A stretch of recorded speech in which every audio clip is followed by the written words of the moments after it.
Hi everyone, I'm Gary, and today we're going to talk about a D&D adventure that pushed me to the edge. This campaign, while brilliant, was so stymied in inconsistencies, weird choices, and tonal whiplash that, looking back, I'm not sure how I ever made it to the end. It's a campaign that's full of wizards and war, living gods and supernatural heroes. It's an epic adventure from a small cozy village to the dungeons of the Dragon Queen herself. You might have guessed it, it's Dragonlance. So during the pandemic, I just finished running Night Below by Carl Sargent for two groups simultaneously. One of those groups was using 5e and one was using Old School Essentials. The experience was surprisingly similar despite the significant differences in the mechanics of those two games. Both groups did have a blast, and I've since run Night Below for another group a third time. After we wrapped up that campaign, I was looking to run something else for both groups, but I found it kind of creatively exhausting running the same published campaign for two groups at the same time. So for the 5e group, I decided to tackle the Behemoth Adventure series for 1st edition AD&D, known as the DL series or the Dragonlance series. In this video today, I'm going to explain to you how I ran that absolutely insanely long campaign for my group using 5e's rules. This is less of a kind of review and more of a travel log across Kryn, mixed with my own pleasures and frustrations in running this classic. Now, before we dive into the details of my experience, we need to just contextualize the Dragonlance series a little. During the 1st edition of AD&D, most modules were largely focused on dungeon delving. Sword and sorcery heroes would enter kind of crypts, tombs, and other such places in search of treasure to haul back out and sell. And so in 1984, there was a kind of real gap in the market for the other half of D&D's namesake, that is to say dragons. Tracy and Laura Hickman had already broken the mold at TSR a year earlier with the module I6 Ravenloft. I've reviewed that before, there's a link above. And that explored the potential for role-playing games to have compelling three-dimensional villains, and they'd previously cooked up a campaign setting in which dragons were the primary antagonists. Also in the early 80s, it had seen kind of Chaosium publish Sandy Peterson's Call of Cthulhu, which was even more evidence that narratively driven adventures were something that would absolutely sell. Suddenly, not every adventure had to be a dungeon crawl. Well, it wasn't long, before Tracy Hickman was able to start the Dragonlance series, which had the module code DL. In the series, the players take on the role of pre-made characters and get wrapped up in a war provoked by the reappearance of dragons on the world of Kryn, and also the return of the gods, which had abandoned the world centuries ago due to a cataclysm incited by kind of humanity's hubris, like a previous civilization. It's a really epic tale. What's also worth mentioning is that alongside the modules, Tracy Hickman and Margaret Weiss were also releasing a series of novels that were kind of tied into the events of the module series. These novels, known as the Dragonlance Chronicles, detailed the actions of the heroes and at the time were a monumental success for TSR. They were kind of the first ever multimedia campaign and proved beyond a doubt that fantasy was popular. Now, while there ended up being far more modules than just the original series, covering what is now called the War of the Lance, and dozens of more novels, some of which are still being written, this video is going to focus on the original 16 DL modules covering the War of the Lance. It's worth quickly saying that not all of those 16 are actually adventures. Some are more like source books, which act to detail the setting. I'd like to talk about what it's actually like to run these modules today and the positives and negatives of doing so. This isn't a review in my usual sense because I'm covering kind of such an enormous amount of material. It's going to be more of a reflection of kind of how this felt to run and whether I think you should bother with it in the modern gaming world. The thing is, there are a few campaigns out there that are really important to our hobby. They are often exceptionally long adventures that push the boundaries of what was capable within the genre of tabletop role-playing games, and they often explore ideas, themes, concepts, and mechanics in novel or pivotal or seminal ways, contributing to the landscape of RPGs now. These are adventures like The Enemy Within for Warhammer Fantasy Roleplay, Masks of Nyarlathotep for Call of Cthulhu, Impossible Landscapes for Delta Green, and Rise of the Rune Lords for Pathfinder. I've had the pleasure of running some of these campaigns over the years, some of which I've actually even managed to run more than once.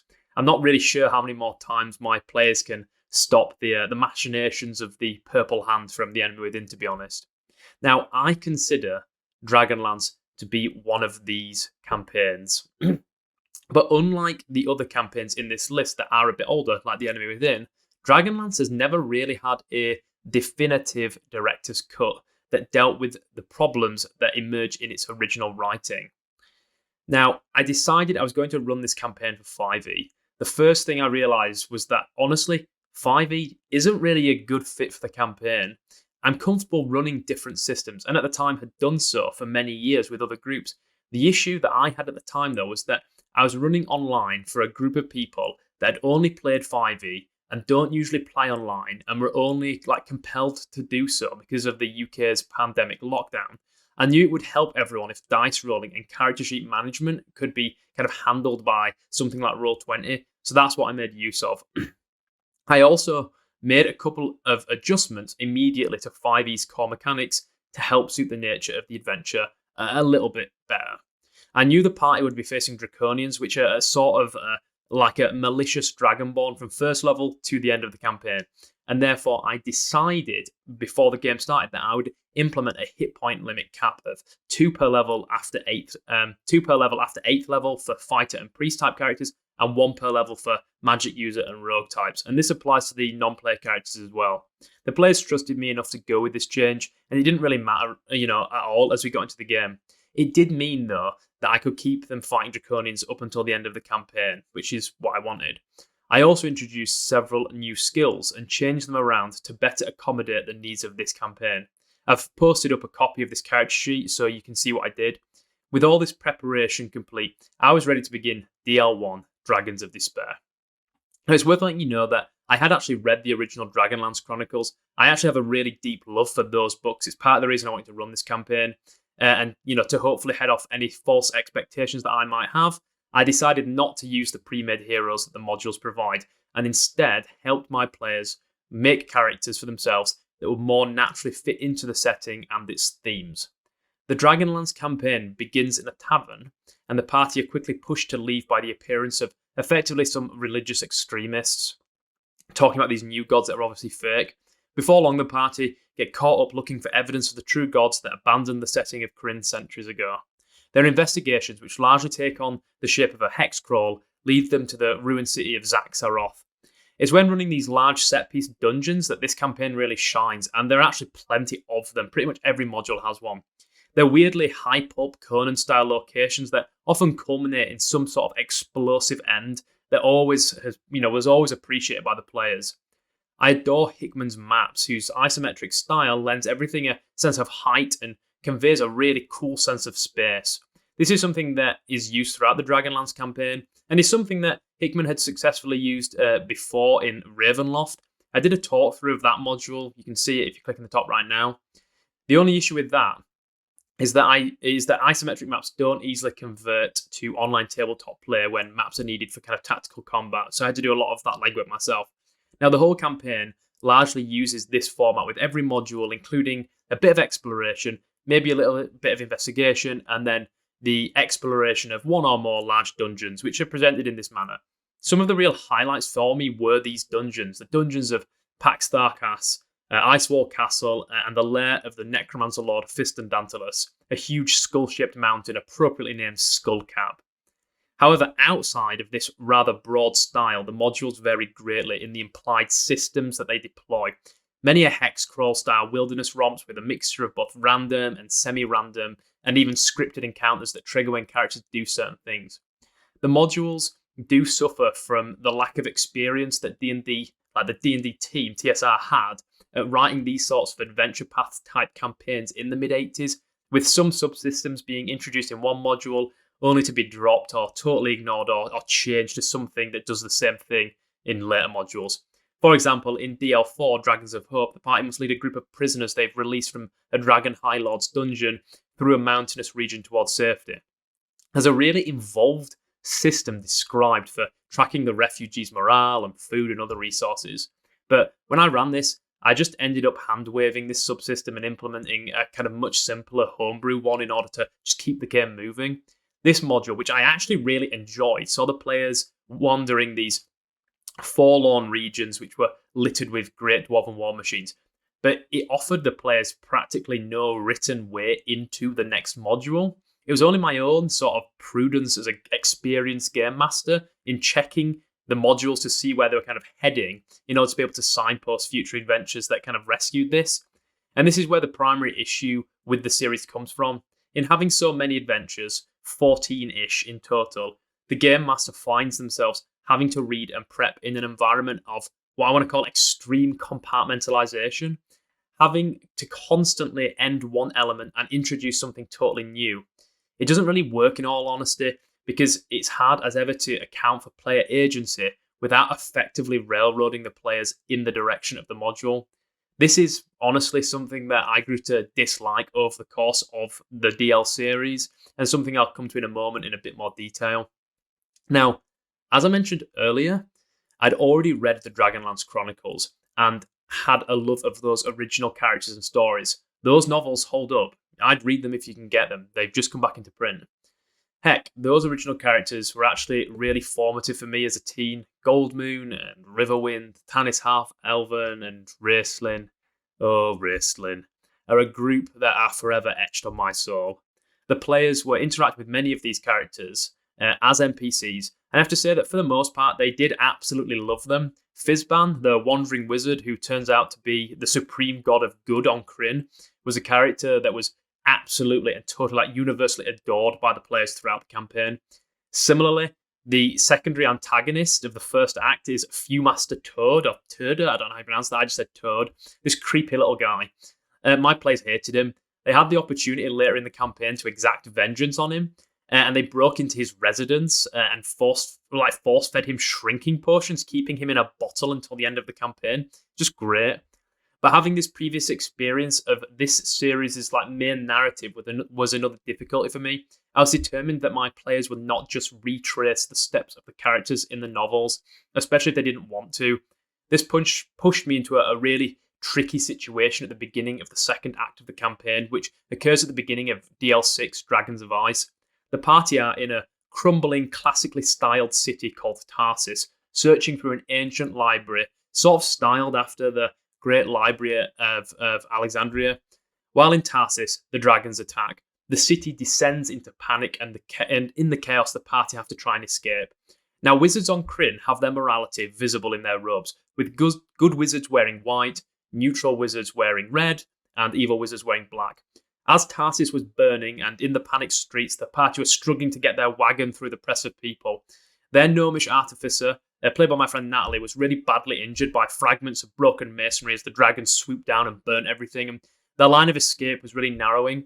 The sense of anxiety was growing around the table, I could feel it. Now the party's wizard, Khadgar, who was a red-robed wizard, pressed the definition, as far as I'm concerned, of what morally neutral is by casting Wall of Flame for the first time on a group of terrified citizens in order to force a gap through the kind of claustrophobic crowd, allowing the party to escape. It was one of those fantastic moments of development for Khadgar and his player. But in the book, the game master is actually instructed to cut the party in half, they get separated. This is so that one group can go to Icewall Castle and the other can head to Sylvanesti, which is picked up in DL10. It's supposed to be a sort of breaking of the fellowship kind of moment, but the thing is, I just couldn't do it. My players wouldn't have liked having their party snapped in twain by the plot, with half of them not being seen again until 4 modules later. So I relented and allowed them to make the decision to stay together. When I actually went to the game that day, I hadn't decided what I was going to do, and in the moment I had to allow them to stay together. It meant that some of the events of the later modules happened in an order far different from what the authors of the Dragonlance modules intended. And that's okay. It just meant that I had to roll with the punches a bit more than I kind of usually would, and had to come up with a few more kind of creative ways to move the player characters around the world of Krynn. All of this worked exceptionally well and smoothly in play to produce a fantastic experience. By the time we got to the second half of the campaign, we were back playing in person.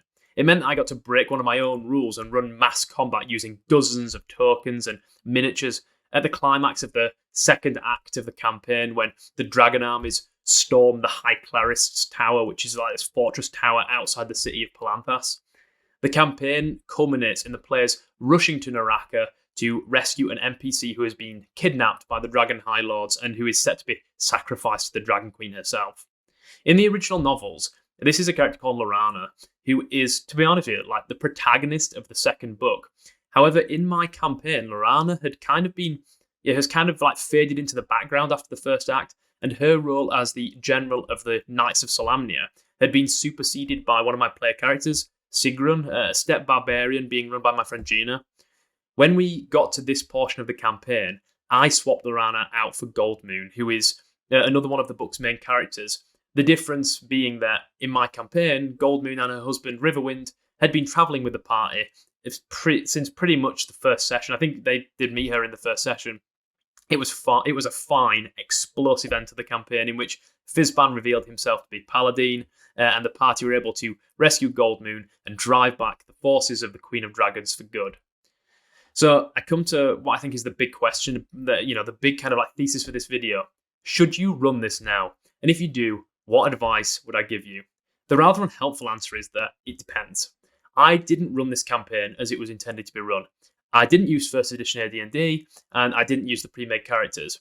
I made a decision early on, though not actually before I got the game to the table, to completely ignore any inclination by the text to railroad the players to specific locations. I smashed up the rails pretty quickly. But that's because the text doesn't convey clearly what makes this campaign great, and it is great. And that's the characters. It's a character-driven story in which individuals get caught up in a terrifying war narrative, a story in which your heroes may, and almost should, put their lives on the line to protect the world. But you might be asking yourself, without using the pre-made characters that are tailored to this plot and campaign world, how do I guarantee that it actually is the character-driven narrative that I want it to be? And this is where my advice comes in. Before running the campaign, I looked at the characters that exist in the pre-made narrative, and I reread the novels probably for the 4th or 5th time. And then from there, I sat back and I sort of derived a few qualities that I knew I was going to make use of, and I'll share those with you now. Now, in the original Dragonlance novels, the companions meet after searching for years for evidence of the true gods which have abandoned Krynn. Everyone is aware that one of the characters has not returned, but gone off to serve some northern lord or some such. No one knows exactly who. As the novels progress, it becomes clear that this character is actually thrown in with the dragon armies. It's an excellent twist that occurs during the second novel. So number one, I decided that one of my player characters would have a significant person in their life that had effectively betrayed the party and joined the Dragon High Lords. For me, this was the barbarian that I mentioned earlier, Sigrun. I decided that her sister Svolgru had joined the dragon armies, and the players would learn of this later, which they did and they loved. And actually, some characters learned of it before Gina, Sigrun's player, learned of it, and it was just amazingly interesting. Number two, magic on Krynn is restricted.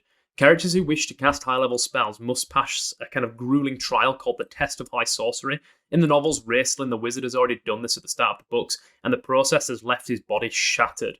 I decided that any wizards in the group would have to undergo this test, and that the test would leave them emotionally or physically scarred in some way. This is what happened with my player character Khadgar. This is something to consider if you wish to play adventures in this setting now. I think it's a better outcome than just hand-waving this element of Krynn, because I think it's really interesting and makes wizards feel different. I also decided that gnomes, as per the setting, would have a life quest, which I used to push our artificer in the direction of God's Home, a kind of sacred valley in the game, and I used that to push the whole party in the right direction. Similar for recommending the monk in the group worship Magia, the neutral mantis god. For getting this element of the setting right, I'd recommend using Dragonlance Adventures, a hardcover source book for the setting which came out during AD&D 1st edition. I had a lot of fun with the Kender objects table in this book. I've put a link to that below in the description. Similarly, there's also a link in the description to the first module, Dragons of Despair. Now, as well as trying to nail the character development, the other thing that I think is important is understanding from the very beginning that this is effectively 3 large adventures. This is the best bit of advice I'm going to give you. The campaign is a 3-act drama. I mentioned earlier that having the campaign consist of many short adventures can lead to a disconnected sense of pace. But once you realise that it's basically 3 campaigns stuck together, it becomes much easier to kind of parse and get your head around. The sections are, for the most part, DL 1 to 4, DL 5 to 9, and DL 10 to 16. However, check these modules before you dive in and buy them, as some are just source books or like completely unrelated to the unfolding narrative. Like DL11, for example, is basically just a war game of the War of the Lance. It's not really kind of like an adventure at all. The one thing I wish I'd done seriously differently in running this is that I wish I'd started the campaign before DL1 begins. Once the characters begin DL1, they're quickly rushed into the main story. I wish I'd started the game before this moment though, because on reflection, I think it would have been better to get the players to care about places like the Village of Solace before the main story began, rather than just me kind of having to tell them that they should care. Maybe leveling up once or twice before beginning the search for Zaxaroth would have helped orientate the players in like the setting of Kryn in the Dragonlance world, which lacks clerical magic at the start of the campaign and contains a couple of other flavorful details like iron and steel pieces being worth more than gold and platinum pieces. But this is something for me to just keep in mind in case I ever run this, megalithic campaign again. I don't know if I will, in all honesty. Now, in my kind of closing statement, I'd just like to say that my players loved this campaign. They still frequently talk of it in depth, and I think it's probably one of the more memorable adventures that they've ever had. I think like that alone made all the wrangling with the rules and the inconsistencies in the modules worth it. So having said all that, what I'd like to say is thank you for taking the time to listen to this. Like and subscribe, all that good stuff. I'm Gary, and I'll speak with you again soon.